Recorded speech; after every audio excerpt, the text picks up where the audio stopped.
Gareth Wheeler, Terry Dunfield with you up here at the Kia training grounds on what was a beautiful Saturday. We're inside the bubble, but the team was back outdoors training and getting back at it. And it seems like it's the calm before the storm. Everything methodical, back to business up here.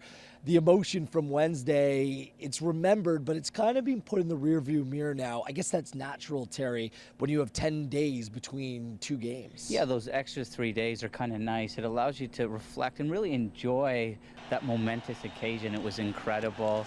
What'll happen now next week, TFC will start to work towards that game against Seattle. They'll start to get into their tactics, how they can really break Seattle down.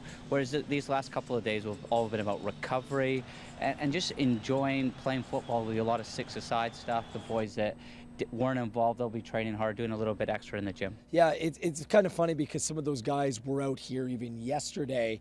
Meanwhile, really the first team had a couple days off, and some of the players just simply need the rest. Some of them need it more mentally than physically at this time of the year, Terry. Yeah, that's a good point. Psychologically, there's so much going down. Just even in this last series, the roller coasters, the highs and lows is incredible, and that takes a toll on you. And probably the best news out of the last couple of days is that you report is that Javinko, he's going to be fine for the weekend. Absolutely. We're looking forward to Toronto FC having home field advantage, and that's something that shouldn't be taken lightly. And it's actually goes out and stands as a reward for the team's effort over the course of the season. We'll get into the Seattle Sounders in a minute, but that could play a true factor here. TFC was one of the best teams in MLS over the course of the season defensively at home, and it's going to be difficult for Seattle playing cross-country, playing on a different surface that they typically play on. For me, it's a massive advantage for TFC playing at home. A huge one, and Seattle's record under Brian Schmetzer since he took over in the summer at home, they've been undefeated. They haven't lost. Their only 3 defeats on the season have come away from home. And looking at TFC in the last series against the Impact, for me, one of the biggest turning points was that first 20 minutes at home.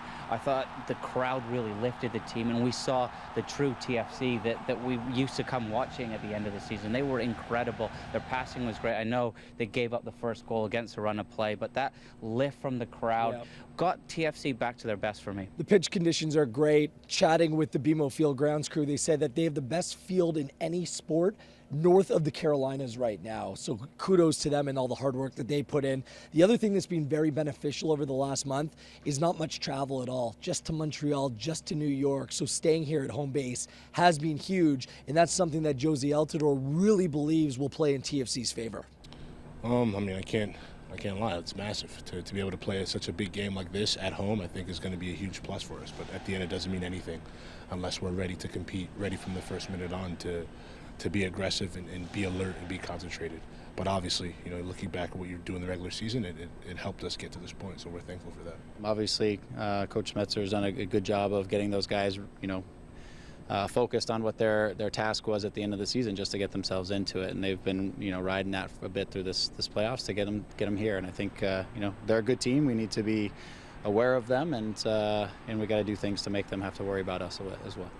So it'll be home cooking over the next few days, Terry. It will be quiet around the Kia training grounds as we build up to next Saturday's final. The Seattle Sounders won't arrive here in Toronto until midweek. And it's somewhat of a surprise that this team that went through such a great change midway through the season has found their way to the MLS Cup final. Sigi Schmidt, a very good coach, was in Seattle seemingly forever. He was let go. Brian Schmetzer took over. He's been a longtime assistant with Seattle, but he got the most out of this group, Terry. 8-2-2 over the course of the regular season after he took over. It's been an incredible run of form for the Seattle Sounders team. My question is, what's changed? I think Brian Schmetzer, he's Seattle through and through. He grew up in the community. He was the assistant coach since the inception under Sigi Schmidt. When he got that opportunity, he brought a compactness to the team. And Ladero, he was a piece that came in, and he was a player that really made Seattle tick. He's given a free role. He's that playmaker. But I think at the start of the season, Seattle struggled to deal with Martin's leaving, their center forward. They struggled for goals. He went to China and played there, and they never really recovered from that. They never really found a philosophy, a system that fit them, and I think that's what Schmetzer's done for me. they've dealt with adversity as well in terms of their personnel, with Clint Dempsey being away from the team since late August with an irregular heartbeat. He's not going to go. Osvaldo Alonso, another key player, defensive central midfield player, he left their last game against the Colorado Rapids with a slight knee strain. He's going to be good to go according to all sources. So they're still a very good team, and they plug those holes despite losing such an important player like Dempsey. Yeah, exactly that. And he's U.S. captain, one of the best players in this league. And yeah, it's not easy to lose a player like that, but sometimes that really brings the squad together. Everyone needs to step up. If you go through their team, they've got ex-TFC keeper Stephen Fry in net. In the playoffs, he's come up with some big saves, no more in that first round against Kansas City, where, to be fair, Seattle were battered and probably lucky to get through with that. Fry stepped up. They've got two real dominating center halves that are very good in the air, big bodies that eat up anything on crosses, Marshall and Torres. They've got two fullbacks that love to get forward.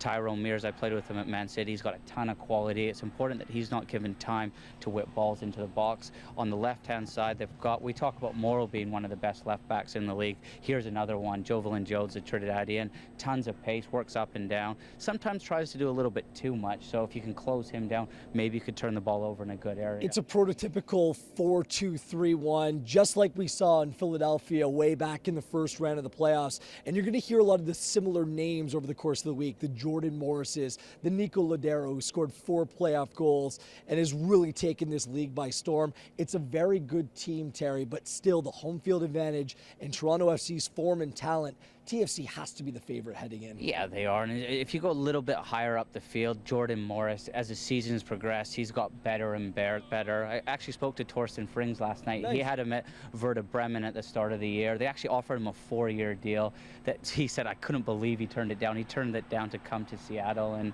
what a good decision it's been from him.